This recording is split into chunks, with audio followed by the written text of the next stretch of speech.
اللهم صل على محمد وعلى آل محمد كما صليت على إبراهيم وعلى آل إبراهيم۔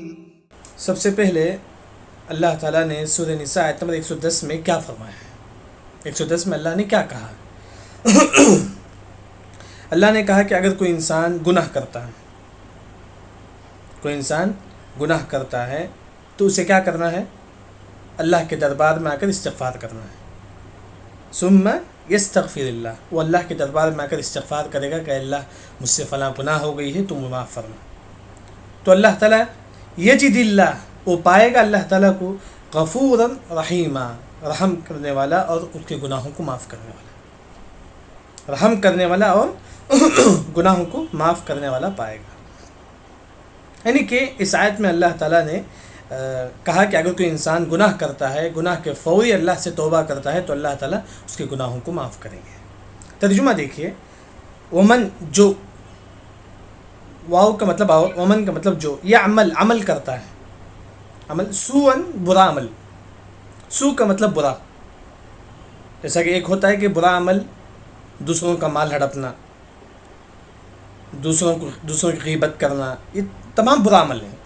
سو کا مطلب برا، غیبت کرنا برا عمل ہے، کسی کا مال ہڑپ کرنا برا عمل ہے، حرام مال کھانا، مطلب ہر چیز جو بھی انسان برا عمل کرتا ہے، او یا یظلم، ظلم کرتا ہے نفس، اپنے نفس پر، اپنے نفس پر ظلم کرنے کا مطلب گناہ کرنا، اپنے نفس پر ظلم کرنے کا مطلب گناہ کرنا، جیسا کہ اللہ نے فرمایا کہ ان الشرک لظلم عظیم، شرک جو ہے نا سب سے بڑا ظلم ہے، کیونکہ سب سے بڑا گناہ کون سا ہے؟ شرک۔ تو اللہ نے فرمایا کہ شرک کیا ہے؟ سب سے بڑا ظلم ہے۔ اپنے آپ پر ظلم کرنے کا مطلب کیا ہے؟ گناہ کرنا ہے، یعنی کہ وَمَن يَعْمَلْ سُوءًا أَوْ يَظْلِمْ نَفْسَهُ، جو بھی گناہ کرتا ہے اپنے اوپر، یا تو گناہ کرتا ہے یعنی تو دوسروں کا مال ہڑپتا ہے، جو بھی ہے، جو بھی گناہ کرتا ہے، ثم پھر یستغفر اللہ، اللہ سے استغفار کرتا ہے، اے اللہ تعالیٰ تو میرے گناہوں کو معاف فرما، یا تو اللہم اغفر لی پڑھتا ہے، یا تو رب اغفر لی پڑھتا ہے، یا جو بھی ہے استغفار کرتا ہے اس کے بعد اللہ کے دربار میں، تو یجد کا مطلب پانا، یجد اللہ، وہ اللہ کو پائے گا۔ ایک انسان گناہ کرنے کے بعد استغفار کرتا ہے، استغفار کرے تو اللہ کو کیسا پائے گا؟ یجد اللہ، وہ اللہ کو پائے گا غفوراً، معاف کرنے والا، اور رحیمہ، رحم کرنے والا، غفوراً معاف کرنے والا، رحیماً رحم کرنے والا۔ یہ اس آیت کا ترجمہ ہو گیا۔ دیکھیے کہ تفسیر اب عبداللہ بن عباس رضی اللہ عنہ فرماتے ہیں کہ اس آیت میں اللہ نے خوشخبری دی ہے، اس آیت میں اللہ نے خوشخبری دی ہے، جو بھی انسان گناہ کرتا ہے، گناہ کے فوری اگر توبہ کرے گا تو اللہ تعالیٰ اس کے توبہ کو قبول کرے گا۔ اس آیت میں اللہ نے خوشخبری دی ہے فوری، سے حدیث میں آتا ہے کوئی بھی انسان اگر گناہ کرتا ہے، گناہ کے فوری اگر 2 رکعت نماز پڑھ لیتا ہے تو اللہ تعالیٰ کیا ہے؟ اس کے گناہوں کو معاف کر دیتے ہیں، اللہ تعالیٰ جو ہے نا اس کے گناہوں کو معاف کر دیتے ہیں۔ تو یہی معلوم یہ ہوا کہ گناہ کرنے کے فوری اگر توبہ کرتا ہے تو اللہ تعالیٰ اس کے توبہ کو قبول کر دے۔ لیکن سب سے پہلے عبداللہ بن عباس رضی اللہ عنہ فرماتی کہ اس آیت میں گنہگاروں کے لیے خوشخبری ہے کہ گناہ کرنے کے فوری اگر سچی توبہ کرتا ہے تو اللہ تعالیٰ اس کے گناہوں کو معاف کر دیتے ہیں۔ یہ پہلی بات ہے جو اس آیت میں۔ دوسری، عبداللہ بن مسعود رضی اللہ عنہ فرماتے ہیں، کون؟ عبداللہ بن مسعود رضی اللہ عنہ، انہوں نے کہا کہ سورہ نساء میں 5 آیتیں ایسے ہیں جو ان کو بہت زیادہ خوش کرتا تھا۔ عبداللہ بن مسعود رضی اللہ عنہ جب بھی سورہ نساء پڑھتے تھے، سورہ نساء میں 5 ایسے آیتیں ہیں جس سے عبداللہ بن مسعود رضی اللہ عنہ کو بہت زیادہ خوشی ہوتی تھی۔ ان میں سے ایک آیت یہ بھی ہے، وَمَن يَعْمَلْ سُوءًا أَوْ يَظْلِمُ نَفْسَهُ ثُمَّ يَسْتَغْفِرِ اللَّهَ يَجِدِ اللَّهَ غَفُورًا رَحِيمًا۔ عبداللہ بن مسعود رضی اللہ عنہ فرماتی ہیں کہ یہ جو آیت ہے آج کی تفسیر کی 110 والی آیت، فرماتی کہ یہ وہ آیت ہے مجھے دنیا سے اور تمام چیزوں سے زیادہ محبوب ہے، دنیا میں جو کچھ چیز ہے وہ تمام چیزوں سے زیادہ محبوب مجھے یہ آیت ہے۔ کون سا؟ وَمَن يَعْمَلْ سُوءًا أَوْ يَظْلِمْ نَفْسَهُ۔ کیوں؟ کیونکہ اس میں اللہ نے خوشخبری دی ہے، گناہ کرنے کے فوری اگر کوئی توبہ کرتا ہے تو اللہ تعالیٰ اس کے گناہوں کو معاف کر دیتا ہے۔ یہ دوسری بات ہوگی، کس کا قول ہے؟ عبداللہ بن مسعود رضی اللہ عنہ کا۔ تیسرا، جو امام قنوجی جو ہے نا، جو فتح البیان جن کی تفسیر ہے، صدیق حسن خان جو قنوجی، یہ اصل حیدرآباد کے ہیں، صدیق حسن خان قنوجی یہ حیدرآباد کے ہیں، اور اس کے بعد یہ انہوں نے تفسیر لکھی ہے. اس کی تفسیر میں انہوں نے عبداللہ بن مسعود رضی اللہ عنہ کا ایک قول نقل کر دی. عبداللہ بن مسعود رضی اللہ عنہ فرماتی ہیں کہ اگر کوئی مسلمان سے گناہ ہو جاتا ہے تو وہ کیا کرنا ہے؟ یہ آیت پڑھے سب سے پہلے، وَمَن يَعْمَلْ سُوءًا أَوْ يَظْلِمُ نَفْسَهُ ثُمَّ يَسْتَغْفِرِ اللَّهَ يَجِدِ اللَّهَ غَفُورًا رَحِيمًا. یہ آیت پڑھے. اس کے بعد ایک اور آیت پڑھے. وہ کون سی آیت؟ وَلَوْ أَنَّهُمْ إِذ ظَّلَمُوا أَنفُسَهُمْ جَاءُوكَ فَاسْتَغْفَرُوا اللَّهَ وَاسْتَغْفَرَ لَهُمُ الرَّسُولُ لَوَجَدُوا اللَّهَ تَوَّابًا رَحِيمًا. وہ آیت نمبر 64. کوئی انسان سے گناہ ہوتی ہے تو سب سے پہلے آیت نمبر 64 پڑھے، پھر اس کے بعد یہ آیت پڑھے، آج کی جو تفسیر ہے آیت نمبر 110. اس کے بعد اگر وہ توبہ کرتا ہے تو اس کے اللہ تعالیٰ اس کے گناہوں کو معاف کر دیتے ہیں. کون فرماتی ہیں؟ عبداللہ بن مسعود رضی اللہ عنہ. آیت نمبر 64 پڑھے، آیت نمبر 64 پڑھے، پھر آیت نمبر 110 پڑھے. گناہ ہونے کے بعد آیت نمبر 64، پھر آیت نمبر 110، پھر اللہ سے توبہ کرے تو اللہ تعالیٰ اس کے گناہوں کو معاف کر دیں. یہ کون فرماتے ہیں؟ عبداللہ بن مسعود رضی اللہ عنہ. انسان کیا ہے گناہ ہونے کے فوری کیا اگر اس طرح کرتا ہے تو اللہ تعالیٰ اس کے گناہوں کو معاف کر دیتے ہیں. یہ یہاں تک ہو گیا. آیت نمبر 110 کی جو مشہور جو تفسیر ہے، جو مفسرین جو ذکر کرتے ہیں، وہ بعض جیسا کہ آپ دیکھیں گے بعض صحابہ ابو بکر رضی اللہ عنہ، علی رضی اللہ عنہ وغیرہ سے ثابت ہے کہ وہ ایک انسان کے گناہ ہونے کے بعد 2 رکعت نماز پڑھتا ہے. نماز کے بعد یہ آیت پڑھتا ہے، وَمَن يَعْمَلْ سُوءًا أَوْ يَظْلِمُ نَفْسَهُ. تو اس کے بعد جو بھی گناہ کرے گا اس گناہ سے بخشش طلب کرے گا تو اللہ اس کے گناہوں کو معاف کریں گے. لیکن یوں سمجھو کہ عبداللہ بن مسعود رضی اللہ عنہ نے جو فرمایا ہے، گناہ کے فوری ایک انسان 2 آیت پڑھے، آیت نمبر 64، آیت نمبر 110، پھر مغفرت طلب کرے تو اللہ تعالیٰ اس کے گناہوں کو معاف کرے گا. یہ آسان جو تفسیر ہے. آیت نمبر 110 کے متعلق کیا ہے؟ 3 باتیں ہم کو معلوم ہیں. پہلا، عبداللہ بن عباس رضی اللہ عنہ نے کہا کہ اس آیت میں گنہ گاروں کے لیے خوشخبری ہے کہ گناہ کے فوری کہے توبہ کرے گا تو اللہ اس کے گناہوں کو معاف کرے گا. دوسرا، عبداللہ بن مسعود رضی اللہ عنہ فرماتے ہیں کہ سورہ نساء میں 5 ایسی آیتیں ہیں جو مجھے دنیا سے، اس سے جو کچھ ہے دنیا میں، اس سے تمام سے بہتر ہے. ان میں سے ایک آیت کون سی ہے؟ آج کی تفسیر کی آیت نمبر 110 ہے. تیسرا، عبداللہ بن مسعود رضی اللہ عنہ خود فرماتے ہیں کہ گناہ ہونے کے بعد انسان سورہ نساء آیت نمبر 64 پڑھے، پھر سورہ نساء آیت نمبر 110 پڑھے، پھر گناہ کی مغفرت طلب کرے تو اللہ تعالیٰ اس کے گناہوں کو معاف کرے گا. یہاں جو اس آیت میں فرمایا گیا، اس آیت میں اللہ نے بھی فرمایا کہ وَمَن يَعْمَلْ سُوءًا أَوْ يَظْلِمْ نَفْسَهُ ثُمَّ يَسْتَغْفِرِ اللَّهَ. ایسا کہ حدیث میں آتا ہے کہ کوئی انسان گناہ کرتا ہے، گناہ کے فوری 2 رکعت نماز پڑھتا ہے تو اللہ تعالیٰ اس کے گناہوں کو معاف کر دیتے ہیں. یہاں اس آیت میں اللہ نے فرمایا کہ وَمَن يَعْمَلْ سُوءًا أَوْ يَظْلِمْ نَفْسَهُ ثُمَّ يَسْتَغْفِرِ اللَّهَ. ظلم ہونے کے فوری کیا ہے، پھر مغفرت طلب کرے. اسی وجہ سے اہل علم فرماتے ہیں کہ ہر گناہ کے بعد توبہ کرنا واجب ہے. ہر گناہ کے بعد توبہ کرنا واجب ہے، یاد رکھیں. اسی وجہ سے ایک مسلمان جو ہے نا گناہوں کو یاد رکھے، گناہوں کو یاد کر کے کہے توبہ کرے. تو ہاں، نیکی کو یاد نہیں رکھنا ہے، گناہوں کو یاد کرے پھر اس سے توبہ کرے. یہی اصل چیز ہے. تو وہی اللہ نے فرمایا کہ گناہ کے فوری کہا ایک مسلمان کو گناہوں سے توبہ کرنا چاہیے. یہ آیت نمبر 110 ہو گیا. آیت نمبر 111 دیکھیے، وَمَن يَكْسِبْ إِثْمًا فَإِنَّمَا يَكْسِبُهُ عَلَى نَفْسِهِ. آیت نمبر 111 میں اللہ نے فرمایا کہ جو بھی گناہ کرتا ہے، مطلب زید نے گناہ کیا تو اس کی مصیبت کسے آئے گی؟ زید پر آئے گی. زید پر اس کی مصیبت آئے گی نا. جو گناہ کرے گا تو اسے اس پر مصیبت آئے گی. وہی اللہ نے فرمایا کہ وَمَن يَكْسِبْ، جو بھی، یکسب کا مطلب کمانا مطلب گناہ کرنا. وَمَن يَكْسِبْ إِثْمًا کا مطلب گناہ، جو بھی گناہ کرتا ہے. یکسب کا مطلب اب گناہ کرنا سمجھے آپ. وَمَن يَكْسِبْ إِثْمًا، جو بھی گناہ کرتا ہے، فَإِنَّمَا کا مطلب بے شک، پس بے شک، يَكْسِبُهُ عَلَى نَفْسِهِ، وہ اپنے آپ پر کیا ہے کمایا ہے. جو گناہ کرے گا اسے اس کی مصیبت ملے گی. جیسا کہ مفسرین نے اس ٹکڑے کی تفسیر اس آیت سے کرتے ہیں کہ وَلَا تَزِرُ وَازِرَةٌ وِزْرَ أُخْرَىٰ، وَلَا تَزِرُ وَازِرَةٌ وِزْرَ أُخْرَىٰ. آپ گناہ کریں گے تو آپ کو مصیبت پہنچے گی، میں گناہ کروں گا تو مجھے اس کی مصیبت پہنچے گی. تو یہ مطلب ہے اس آیت کا، وَمَن يَكْسِبْ إِثْمًا فَإِنَّمَا يَكْسِبُهُ، بے شک اس کا گناہ عَلَى نَفْسِهِ، اس کے اوپر ہے. جو گناہ کرے گا اس کے اوپر کیا ہے، اس گناہ کا وبال ہے. وَكَانَ اللَّهُ، اور برابر اللہ تعالیٰ کیا ہے، علیماً، جاننے والا ہے، اور حکیماً، حکمت والا ہے. کوئی بتا سکتی ہیں کہ کانا کا کیا معنی ہے؟ یہاں سے پہلے تفسیر میں گزر چکا ہے.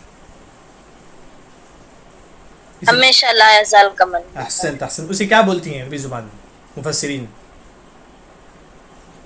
المسلوبۃ الزمن. احسنت احسنت. مسلوبۃ الزمن. مسلوبۃ الزمن کا مطلب ہمیشہ ہمیشہ. احسنت. لا یزال کا مطلب وکانا مطلب برابر اللہ علیم ہے، جاننے والا ہے، اور حکیم ہے، حکمت والا ہے. اس کے بعد دیکھیے اس کا ایک مرتبہ بتایا تھا کہ علیم کے بعد اللہ نے حکیم کو کیوں ذکر کیا؟ علیم ہی پہلے کیوں؟ اس سے پہلے تفسیر میں گزر چکا ہے، کسی کو یاد ہے سب سے پہلے علیم ہی کیوں ہے؟ اس کے بعد اللہ نے حکیم کا ذکر کیا کیوں؟ اس سے پہلے والی تفسیر میں گزر چکی ہے. کسی کو یاد کوئی ہے؟ بولتے ہیں یا میں ہی بولوں؟ بولے بولے. یعنی بادشاہت کے لیے پہلے علم کا ہونا ضروری ہے، اس کے بعد حکمت. احسنت احسنت. اللہ نے فرمایا کہ علیم ہے، اللہ تعالیٰ جاننے والا ہے. تو اس سے اللہ نے فرمایا کہ حکیم ہے. حکیم کا مطلب بادشاہ ہے، یعنی کہ جس کے پاس علم ہو وہی بادشاہ بن سکتا ہے، جس کے پاس علم ہو وہی مسجد کا ذمہ دار بن سکتا ہے. کون سا علم؟ شریعت کا علم. شریعت وہی اللہ نے یہاں فرمایا. احسنت احسنت. یہی ترتیب ہے. جیسا کہ قرآن جو ہے نا، جیسا کہ ایک آیت جو ہے نا، ہر امام راضی فرماتی ہیں کہ پوری قرآن ایک آیت کی طرح ہے. پوری قرآن جو ہے نا ایک آیت، جس طرح ایک آیت میں ایک لفظ کا دوسرے لفظ سے کنیکشن ہوتا ہے، اس طرح پورا قرآن اسی طرح ہے. پورا قرآن کیا اسی طرح ہے. تو مطلب یہ ایک علم ہے. دیکھیے اس کے بعد آیت نمبر 112 اللہ نے فرمایا کہ آیت نمبر 112 میں اللہ نے فرمایا کہ انسان اگر گناہ کرتا ہے، جو بھی انسان گناہ کرتا ہے، مطلب زید نے گناہ کیا، گناہ کرنے کے بعد زید جا کر بولتا ہے کہ میں نے گناہ نہیں کیا، عمر نے گناہ کیا ہے. ایک ہے کہ زید گناہ کرتا ہے، پھر جھوٹی تہمت لگاتا ہے کس پر؟ عمر پر. تو کیا ہے؟ اللہ نے فرمایا کہ بہت بڑا گناہ ہے. انسان گناہ کرنے کے بعد کہتا ہے کہ میں نے گناہ نہیں کیا، عمر نے گناہ کیا ہے. یہ کیا ہے؟ گناہ کر کے دوسروں پر تھوپنا. یہ کیا ہے؟ بہت بڑا گناہ ہے. وہی اللہ نے آیت نمبر 112 میں فرمایا. دیکھیے کہ وَمَن یکسب، جو بھی یکسب کماتا ہے، مطلب کیا ہے؟ خطیئتن گناہ. جو بھی انسان گناہ کرتا ہے، او یا اثمن گناہ، خطیئتن اور اثمن دونوں کا معنی گناہ، دونوں کا معنی گناہ. مطلب جو بھی گناہ کرتا ہے، زید نے گناہ کیا، پھر کیا کرتا ہے؟ ثم پھر یرمی، یرمی کا مطلب پھینکنا، یرمی کا مطلب یرمی بھی ہی اس گناہ کو پھینک دیتا ہے. کس پر؟ بریئن، ایسا شخص جو گناہ سے بری رہتا ہے. عمر نے کچھ بھی گناہ نہیں کیا، زید جو ہے نا اپنا جو گناہ ہونا ایسے شخص پر پھینک دیتا ہے جس نے گناہ نہیں کیا ہے. عمر چراتا ہے، زید چراتا ہے. کیا کرتا ہے زید؟ اس چرانے کے بعد کیا ہے؟ لوگوں میں جب مشہور ہوتا ہے تو زید کیا کرتا ہے؟ بولتا ہے نہیں میں نے عمر نے چرایا، جبکہ عمر بری ہے، عمر نے گناہ نہیں کیا. وہی اللہ نے فرمایا کہ ثم پھر یرمی پھینک دیتا ہے اس گناہ کو. کس پر؟ یرمی بھی بری، جو بری ہے، جو گناہ نہیں ہے اس کے اوپر بولتا ہے کہ اس نے گناہ کیا ہے. آپ کو کسی کو یاد ہے قصہ جو گزر چکا ہے اس سے پہلے؟ جو قصہ اسی سے کنیکشن ہے. ایک شخص نے چوری کی تھی، اس نے چوری کو کیا ہے؟ جیسا کہ ایک منافق نے چوری کیا تھا. اس منافق کا نام کسی کو یاد ہے؟ منافق نے چوری کی تھی. بشیر. احسنت احسنت. بشیر نے چوری کی تھی. چوری کرنے کے بعد اس چوری کا الزام ایک یہودی کے اوپر رکھ دیا. تو وہی یہاں اللہ نے فرمایا، یعنی کہ ایک انسان گناہ کرنے کے بعد کیا ہے؟ وہ گناہ کو دوسروں کے اوپر تھوپ دیتا ہے. احسن. اس کے بعد دیکھیے اللہ نے فرمایا کہ ثم یرمی به بريئا فقد احتمل بہتانا، تحقیق اس نے احتمل بہت بڑا کام کیا ہے، بہتانا اور بہتان لگایا ہے، اسم مبینہ، یہ واضح گناہ ہے. یہ واضح گناہ مطلب ایک انسان گناہ کرنے کے بعد دوسروں پر تھوپنا یہ کیا ہے؟ بڑا گناہ ہے. آیت نمبر 112 کی جو تفسیر ہے آسان ہے. آیت نمبر 112 میں یہی فرمایا کہ انسان گناہ کرنے کے بعد وہ کیا ہے؟ گناہ دوسروں پر تھوپ دیتا ہے، تو یہ کیا ہے؟ بہت بڑا گناہ ہے، بہتان ہے. یہاں جو ہے نا مفسرین جو ذکر کرتے ہیں خطیئتن او اثمن، دونوں کا معنی ایک ہی ہے، دونوں کا معنی ایک ہی ہے. لیکن بعض علماء نے فرق کیا کہ خطیئتن کا مطلب جان بوجھ کر گناہ کرنا، اثمن کا مطلب بھول چک کر گناہ کرنا، اس طرح. لیکن دونوں کا معنی کیا ہے؟ ایک ہی ہے. پھر آیت نمبر 113 دیکھیے. آیت نمبر 113 دیکھیے. آیت نمبر 113 میں اللہ نے یہی فرمایا کہ کچھ منافق جو ہے نا ہمارے نبی کو گمراہ کرنا چاہتے ہیں. کچھ منافق جو ہے نا ہمارے نبی کو گمراہ کرنا چاہتے تھے، لیکن نہیں ہوا، کیونکہ اللہ تعالیٰ ہمارے نبی کی حفاظت کرنے والا ہے. اللہ تعالیٰ کیا ہمارے نبی کی حفاظت کرنے والا ہے. وہی اللہ نے فرمایا. دیکھیے ولو کا مطلب اگر، ولو کا مطلب اگر، لا نہیں، لا نہیں، فضل اللہ، اگر اللہ کا فضل نہ ہوتا، ولولا مطلب اگر نہیں ہوتا، کیا؟ فضل اللہ، اللہ کا فضل، علیہ کا آپ پر، کس پر؟ محمد صلی اللہ علیہ وسلم پر، ورحمتہ، اس کی رحمت، اگر اللہ کا فضل اور رحمت آپ پر نہ ہوتا، کس پر؟ محمد صلی اللہ علیہ وسلم پر، محمد صلی اللہ علیہ وسلم پر اگر اللہ کا فضل اور رحمت نہ ہوتا تو یہ منافق کیا کرتے کہ لہمت، لہمت مطلب ارادہ کرنا، ارادہ کرتا ہے کون سا؟ طائفۃ، ایک جماعت ارادہ کرتا ہے کہ منہم، ان میں سے، مطلب ایک منافقوں کی ایک جماعت ارادہ کرتا ہے کہ ان یضلوک، یہ کہ وہ آپ کو گمراہ کریں، یہ کہ ہمارے نبی کو نقصان پہنچائیں، لیکن اللہ نے فرمایا کہ وما یضلون الا انفسهم۔ اس کا ترجمہ کیسا کریں گے؟ کوئی بتا سکتی ہیں کہ اگر ما اور الا آتا ہے ہم کیسا ترجمہ کریں گے؟ اس سے پہلے تفسیر میں بتا چکا ہوں، ما اور الا اگر آتا ہے تو ہم کیسا ترجمہ کریں گے؟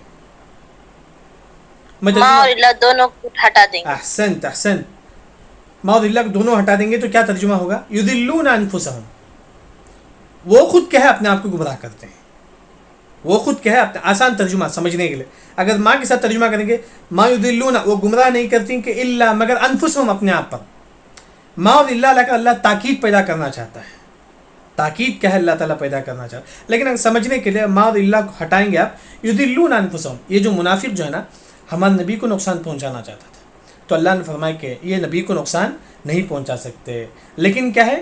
ما یضلون الا انفسهم، لیکن یہ اپنے آپ کو نقصان پہنچاتے ہیں، یہ کیا ہے؟ اپنے آپ کو نقصان پہنچاتے ہیں، جیسا کہ حدیث میں آتا ہے کہ وَعْلَمْ أَنَّ الْأُمَّةَ لَوِ اجْتَمَعَتْ، یہ پوری دنیا مل کر عَلَىٰ أَن يَضُرُّوكَ بِشَيْءٍ، ہمارے نبی کو کچھ نقصان پہنچانا چاہتے ہیں، لم يضروك، ہمارے نبی کو نقصان نہیں پہنچا سکتے، الا ما قد كتبه اللہ لك، جتنا اللہ نے لکھا ہے اتنا ہی پہنچے گا بس۔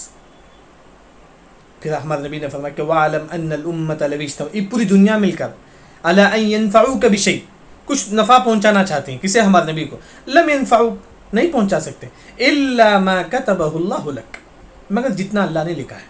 اسی طرح ہمارے نبی کے ساتھ نہیں، پوری دنیا والوں کے ساتھ، ہر شخص کو، مگر اگر آپ کو کوئی نقصان پہنچانا چاہتا ہے تو اللہ تعالیٰ چاہے تبھی وہ نقصان پہنچے گا بس۔ یہ دنیا، یہ حدیث میں اللہ نے فرمایا کہ تمام لوگوں کے لیے اسی طرح ہے، دنیا میں جو بھی لوگ ہیں اگر آپ کو کچھ نقصان پہنچتا ہے ان کے جانب سے، ان کے جانب سے، مطلب اللہ نے چاہا بس، اللہ تعالیٰ چاہے گا تبھی آپ کو نقصان پہنچے گا، اللہ تعالیٰ نہیں چاہے تو نقصان نہیں پہنچے گا۔ وہی یہاں اللہ نے فرمایا کہ جو منافق جو ہے نا ہمارے نبی کو نقصان پہنچانا چاہتے ہیں، لیکن اللہ نے فرمایا کہ وما یضلون الا انفسهم، لیکن یہ لوگ اپنے آپ کو نقصان پہنچاتے ہیں، یہ لوگ کیا ہے؟ اپنے آپ کو نقصان پہنچاتے ہیں۔ وما یضرونک بشیء، وما یضرونک، وہ آپ کو نقصان نہیں پہنچائیں گے، من شیء، کچھ بھی۔ یہ جو منافق جو ہے نا، یہ کافر ہمارے نبی کو کچھ بھی نقصان نہیں پہنچائیں گے، یعنی کہ یہاں تک یہ بتایا گیا کہ یہ جو منافقوں کی ایک جماعت جو ہے نا ہمارے نبی کو کیا ہے؟ ستانا چاہتے تھے، ہمارے نبی کو قتل کرنا چاہتے تھے۔ اللہ نے فرمایا کہ نہیں، یہ لوگ کیا ہے؟ منافق ہمارے نبی کو تکلیف دینا چاہتے ہیں، لیکن یہ خود کیا ہے؟ نقصان میں پڑیں گے، ہمارے نبی کو کچھ بھی نہیں ہوگا، ہمارے نبی کو کچھ بھی تکلیف نہیں ہوگا صلی اللہ علیہ وسلم۔ اس کے بعد دیکھیے، اس کے بعد اللہ نے فرمایا کہ وَأَنزَلَ اللَّهُ عَلَيْكَ الْكِتَابَ، اور اللہ نے نازل کیا علیک، آپ پر، الکتاب، کتاب کو۔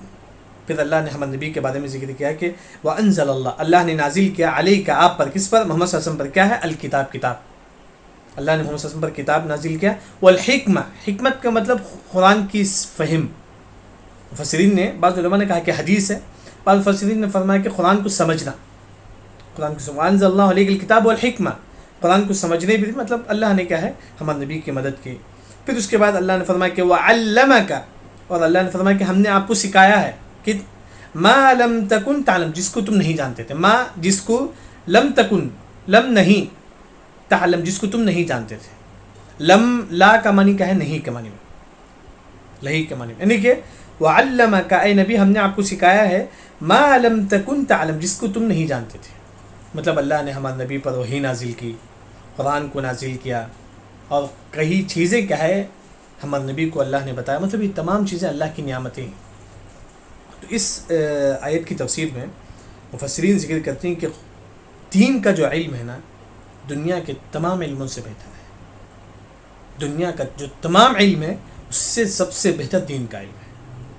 ایک انسان کے پاس مال نہ ہو، دنیا نہ ہو، لیکن دین کا علم ہو، یہ سب سے بڑا مالدار ہے، سب سے بڑا مالدار ہے یاد رکھیں۔ اسی وجہ سے دین کے علم کے لیے انسان، بلکہ آپ دیکھیں گے سلف کی تاریخ اگر آپ پڑھیں گے، غالباً امام مالک رحمہ اللہ جو ہے نا، ان کے پاس کیا ہے کتابیں خریدنے کے لیے پیسہ نہیں تھا، اپنا گھر کا جو چھت ہے وہ بیچ کر کیا ہے کتاب خریدتے تھے، کتاب خرید کر پڑھتے تھے. مطلب ان کے پاس دین کے علم کی اہمیت تھی، دین کے علم کی اہمیت تھی. یعنی کہ وہی وَعَلَّمَكَ مَا لَمْ تَكُنْ تَعْلَمُ، اے نبی ہم نے آپ کو وہ چیز سکھایا جس کو تم نہیں جانتے تھے. مطلب دین کا علم، دین کا علم، اس سے بہتر کوئی اور چیز ہے ہی نہیں، یاد رکھے. تو دین کے علم کی فضیلت جو ہے نا، مفسرین کئی باتیں یہاں، بلکہ امام شافعی فرماتے ہیں کہ علم حاصل کرنا نفل نماز سے بہتر ہے. علم حاصل کرنا جو ہے نا نفل نماز، خاص کر دین کا علم حاصل کرنا نفل نماز سے بہتر ہے. کیسا نفل نماز سے بہتر ہے؟ کوئی انسان سوچ سکتا ہے کہ دین کا علم حاصل کرنا نفل نماز سے کیوں بہتر؟ نماز پڑھنا بہت عظیم عبادت ہے، فرض نہیں، نفل نماز ایک عظیم عبادت ہے، لیکن علم حاصل کرنا اس سے بڑھ کر ہے. کیوں؟ امام احمد بن حنبل رحمہ اللہ سے پوچھا گیا کہ ایک شخص کیا ہے نفل نماز پڑھتا ہے، ایک شخص دین کا علم حاصل کرتا ہے، دین کا علم حاصل کرتا ہے، حدیث پڑھتا ہے، قرآن پڑھتا ہے، ذکر، مطلب دین کا علم حاصل کرتا ہے. دونوں میں کون بہتر ہے؟ کوئی بتا سکتے ہیں آپ میں سے دونوں میں سے کون بہتر ہے؟ ریزن کے ساتھ. ایک شخص کیا ہے نفل نماز پڑھتا ہے، ایک شخص دین کا علم حاصل کرتا ہے، دونوں میں سے کون بہتر ہے؟ کوئی بتا سکتے ہیں؟ جو دین کا علم حاصل کرتا ہے. کیوں؟ ریزن کے ساتھ. اس لیے کہ یعنی نفل نماز سے بہتر دین علم حاصل کرنا ہے. یہ ایک ریزن ہے، لیکن اور ریزن کوئی ہے؟ احسن، کوشش کیجئے دوسرے بھی جو لوگ ہیں، مطلب کوئی بات نہیں، انشاءاللہ جو معلوم ہے اگر اس کے پاس علم ہوگا تو وہ آگے بھی پہنچ جائے گا. آپ کا جواب صحیح ہے، لیکن تھوڑا واضح انداز میں. صحیح ہے، قریب قریب ہے. اور کوئی بتائیے، کوشش کیجئے کوئی اور. علم حاصل کرنے والا اور نماز پڑھنے والا، دونوں میں سے کون بہتر ہے؟ امام احمد بن حنبل رحمہ اللہ فرماتے ہیں کہ علم حاصل کرنے والا افضل ہے. کیوں؟ کیونکہ علم جو ہے نا یہ آپ کو بھی فائدہ دے گا، دوسروں کو بھی فائدہ دے گا. ایک شخص جو نماز پڑھتا ہے صرف اس کے لیے فائدہ ہے، میں نماز پڑھتا ہوں تو یہ مجھے ثواب ملے گا. اگر میں علم حاصل کروں گا تو یہ مجھے بھی ثواب ملے گا، میں یہ علم جو پہلاؤں گا وہ بھی مجھے ثواب ملے گا. یہ کیا ہے؟ صرف کیا ہے نماز پڑھنا صرف مجھے فائدہ ہے، علم حاصل کرنا مجھے بھی فائدہ ہے، آپ کو بھی فائدہ ہے. شریعت میں حدیث میں آپ صلی اللہ علیہ وسلم نے فرمایا کہ خیر الناس انفعهم للناس، لوگوں میں سب سے بہتر وہ ہے جو لوگوں کے لیے کیا ہے مفید ہو. اپنے لیے جینا نہیں، دوسروں کے لیے جینا ہے.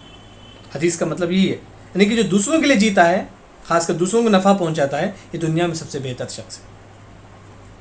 تو وہی مطلب ہے قرآن دین کا علم حاصل کرنا. دوسروں وَعَلَّمَكَ مَا لَمْ تَكُنْ تَعْلَمُ وَكَانَ فَضْلُ اللَّهِ عَلَيْكَ عَظِيمًا، اور اللہ کا فضل کیا ہے آپ پر کیا ہے عظیم ہے، بہت زیادہ فضل ہے آپ پر، محمد نبی پر. یعنی کہ آیت نمبر 113 میں یہی فرمایا گیا کہ جو منافق جو ہے نا ہمارے نبی کو تکلیف پہنچانا چاہتے تھے، لیکن اللہ نے فرمایا کہ یہ منافق جو بھی کافر ہیں ہمارے نبی کو کچھ بھی تکلیف نہیں پہنچا سکتے. پھر اس کے بعد اللہ نے فرمایا کہ اللہ نے کیا ہے ہمارے نبی پر کتاب نازل کی اور حکمت حدیث کو نازل کیا، اور دین کی کئی باتیں کیا ہے اللہ نے ہمارے نبی کو سکھایا، اور اللہ تعالیٰ کا یہ کیا ہے عظیم فضل ہے. یہاں تک کہ آج کا درس